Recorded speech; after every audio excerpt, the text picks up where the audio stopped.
Sarcophagus growths with cores of darkness.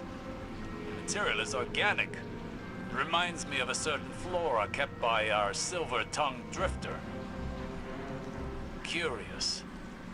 The Cabal here, their minds hang suspended in the death throes of cognition, falling into a singularity. Scans of the anomaly they chased, left in Mars's wake. It's a part of the darkness, one piece of a larger web. Others align with our missing planets and moons, as well as many points beyond Sol's borders. Callus' scribe identifies a voice in the darkness.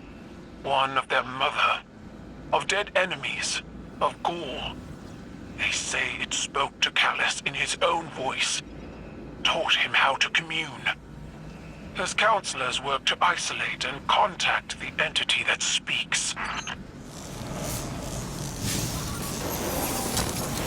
A Scorpius turret. Its munitions are spent. The battle report shows skirmishes across the ship, battling several containment breaches. Still, Callus pressed on.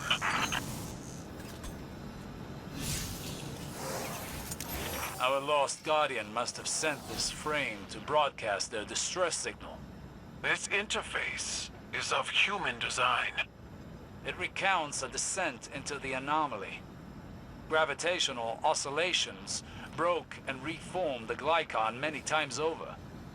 It is as if every permutation of the ship's existence collided in one space.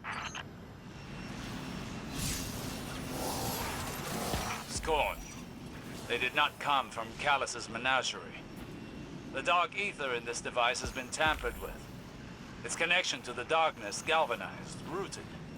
Callus always did embody a clever sort of madness. Callus's surgeons experimented on the Scorn. Cranial dissections, dark ether drownings to engorge them. Science carved telepathic imprints into their brains, linked them together in shared consciousness. Their collective mind was then opened through an artifact, a crown of possession. All to exploit their connection to the darkness. Had Callus seen Torobatl fall, as I did, would he have learned then? Wine? No. Concentrated dark ether. These are similar to Galron's chamber in the royal baths, but without life support systems. Micro-etchings along the interior walls. Scratches.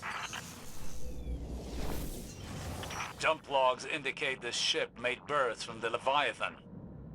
Its pilot has an officer's clearance. Our Guardian appears to have a long and storied history with the Emperor. This array contains research logs.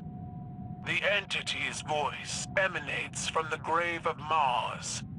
The Scorn babble to the void, and attentively await response. Our Emperor's vision is at hand. Tomorrow we pierce the anomaly's veil. We are ready. We have communed, and are adrift between worlds. It controls the lower decks, dragging the flame. Dead whispers in the walls. There is no way back. A refuse heap. Darkness, soot, ether. They were burning the spent Scorn to ash. Cabal regalia tracks combat data. I can access this. An incendiata deployed to halt the Scorn reanimation. The incendiata was later embedded with a team sent to detonate the ship's reactor. They rose on their own. That is a new and concerning development. Resurrection does not make one invulnerable. Your kind taught us that. These orders did not come from Callus. Scribe Omsat states, the Emperor shows us we chase a mirage. The darkness is nothing but a great basin of formless thoughts. A vast tangle of composting chaos. Callus seeks the entity who speaks through the darkness. The darkness is a primal force, wielded like the light. How simple. Able to be brandished against Zivur wrath? And fall into the burrow of an ambush predator, like Umun, like Aramis. I think not. But tools can be broken, forces can be stopped, and those who wield them can be disarmed. The ghost was injured here. Remnants of its light pooled around the dark center. A memory, preserved in physical form. You said you wouldn't. You promised. Everything you say is a lie.